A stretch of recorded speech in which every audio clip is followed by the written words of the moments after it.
આકાશવાણી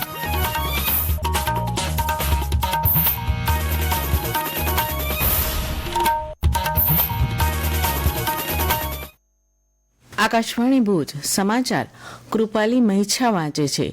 નમસ્કાર. પ્રધાનમંત્રી નરેન્દ્ર મોદીએ કહ્યું કે જ્યારે સમાજમાં હિંસા ફેલાવવાના પ્રયાસો થાય છે ત્યારે તેમના હૃદયને દુઃખ થાય છે. ગઈકાલે સાંજે નવી દિલ્હીમાં કેથોલિક બિપ્સ કોન્ફરન્સ ઓફ ઇન્ડિયા દ્વારા આયોજિત ક્રિસમસ ઉજવણીમાં બોલતા પ્રધાનમંત્રીએ થોડા દિવસો પહેલા જર્મનીના ક્રિસમસ માર્કેટમાં થયેલા અટેકનો ઉલ્લેખ કર્યો હતો. તેમણે લોકોને આ પડકારો સામે લડવા માટે સાથે આવવા વિનંતી કરી. કાર્યક્રમને સંબોધતા પ્રધાનમંત્રીએ કહ્યું કે ભારત તેની વિદેશ નીતિમાં રાષ્ટ્રીય હિત અને માનવ હિત બંનેને પ્રાથમિકતા આપે છે. તેમણે કહ્યું કે આજનું ભારત તેના નાગરિકોને સલામતી માટે લાવવાની તેની ફરજ તરીકે જુએ છે, પછી ભલે તેઓ ગમે ત્યાં હોય અથવા તેઓ ગમે તે સંકટનો સામનો કરે. પ્રધાનમંત્રીએ કહ્યું કે ભગવાન ખ્રિસ્તના ઉપદેશો પ્રેમ, સંવાદિતા અને ભાઈચારાની ઉજવણી કરે છે. આ પ્રસંગે પ્રધાનમંત્રી મોદીએ ખ્રિસ્તી સમુદાયના અગ્રણીઓ સાથે પણ વાતચીત કરી હતી. નોંધનીય છે કે ભારતમાં કેથોલિક ચર્ચના હેડક્વાર્ટર ખાતે આ પ્રકારના કાર્યક્રમમાં પ્રધાનમંત્રીએ હાજરી આપી હોય તેવો પ્રથમ પ્રસંગ છે.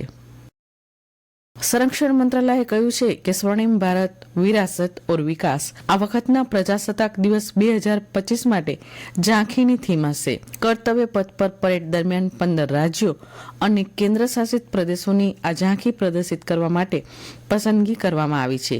આ રાજ્યોમાં ગુજરાત, દાદરાનગર હવેલી અને દમણ અને દીવનો સમાવેશ થાય છે. આ ઉપરાંત 11 મંત્રાલયો અને કેન્દ્ર સરકારના વિભાગને પણ પસંદ કરવામાં આવ્યા છે.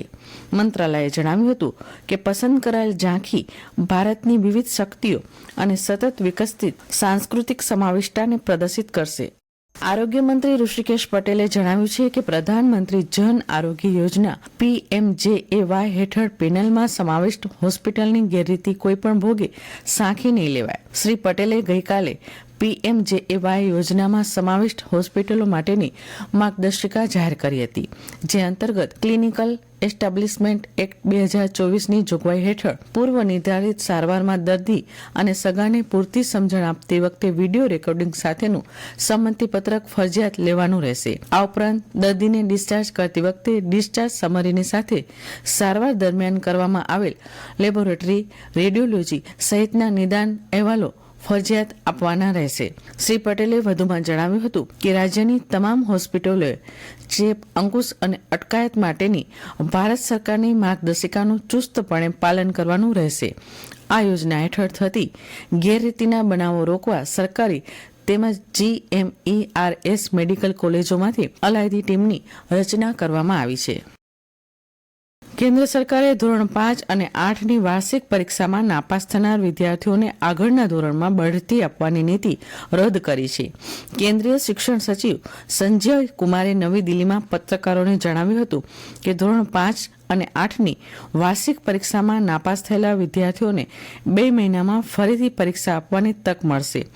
જો તેઓ પુનઃ પરીક્ષા પછી ફરીથી નાપાસ થશે તો તેમને આગલા વર્ગમાં બઢતી આપવામાં આવશે નહીં. તેમણે કહ્યું કે આ વિદ્યાર્થીઓનું પ્રાથમિક શિક્ષણ પૂરું ન થાય ત્યાં સુધી શાળામાંથી કાઢી મૂકવામાં આવશે નહીં. સચિવે કહ્યું કે બાળકોના ભણતરના પરિણામોને સુધારવા માટે આ નિર્ણય લેવામાં આવ્યો છે. પ્રખ્યાત હિન્દી ફિલ્મ નિર્દેશક શ્યામ બેનેગલનું ગઈકાલે 90 વર્ષની વયે લાંબી માંદગી બાદ મુંબઈ ખાતે નિધન થયું છે. શ્રી બેનેગલની ગણના સમાંતર સિનેમાના અગ્રણી દિગ્દર્શકોમાં થાય છે. શ્યામ બેનેગલે અંકુર, મંડી, નિશાંત, જુનૂન, મંથન જેવી અનેક ફિલ્મો આપી છે.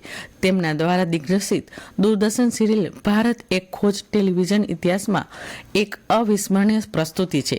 શ્યામ બેનેગલને 1976માં પદ્મશ્રીથી નવાજવામાં આવ્યા હતા. તેમને ભારતીય સિનેમાનો સર્વોચ્ચ પુરસ્કાર દાદા સાહેબ ફાળકે એવોર્ડ એનાયત કરવામાં આવ્યો હતો.